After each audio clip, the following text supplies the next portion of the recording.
প্রিয় সাংবাদিক ভাইরা, আসসালামু আলাইকুম রহমতুল্লাহ। আপনারা অবগত আছেন যে আমি মোহাম্মদ হাসান আলী, বাংলাদেশ জামাতে ইসলামী হাতীবান্ধা উপজেলা শাখার আমির।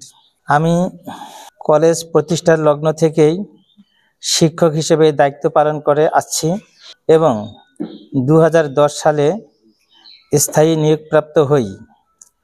গত 12/7/2024 তারিখে কলেজ জিবি আমাকে ভারপ্রাপ্ত অধ্যক্ষ হিসেবে নিয়োগ দেন।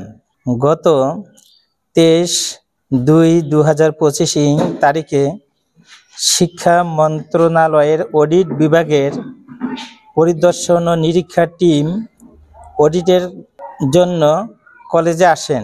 অডিটের কাজ শান্তিপূর্ণভাবে চলার সময় আনুমানিক বিকাল 4 ঘটিকায় বাইরে হট্টগোল শোনা যায়। এমত অবস্থায় পরিদর্শন টিম প্রধানের পরামর্শে আমি বাইরে আসলে পরিবেশ নিয়ন্ত্রণে আসে। আমি আবার অডিট কক্ষে প্রবেশ করি। অডিট টিম হট্টগোল সম্পর্কে প্রশাসনকে অবগত করেন। শান্তিপূর্ণভাবে অডিটের কাজ চলা অবস্থায় বাইরে আবার হট্টগোল শুনলে বাইরে আসি এবং একজনকে রক্তাক্ত অবস্থায় দেখি।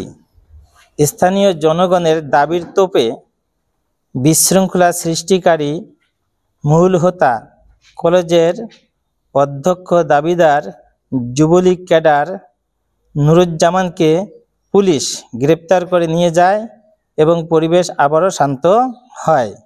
বিষয়টি আমার একান্ত ব্যক্তিগত ও প্রাতিষ্ঠানিক, কিন্তু আমরা বিস্ময়ের সাথে লক্ষ্য করছি যে আওয়ামী লীগের কিছু দোসর কুচক্রী মহল আমার এবং সংগঠনের সম্মানহানির জন্য ষড়যন্ত্রমূলকভাবে অপপ্রচার চালিয়েছে এবং ডিবিসি নিউজ ও বিভিন্ন প্রচার মিডিয়া বাংলাদেশ জামাতে ইসলামী ও বাংলাদেশ ইসলামী ছাত্র শিবিরকে জড়িয়ে ভিত্তিহীন ও বানোয়াট সংবাদ প্রচার করে উক্ত সংগঠন দ্বয়ের ভাবমর্যাদা ক্ষুণ্ণ করা এবং জনগণকে সংগঠন থেকে দূরে সরার অপপ্রচেষ্টার তীব্র নিন্দা এবং প্রতিবাদ জানাচ্ছি।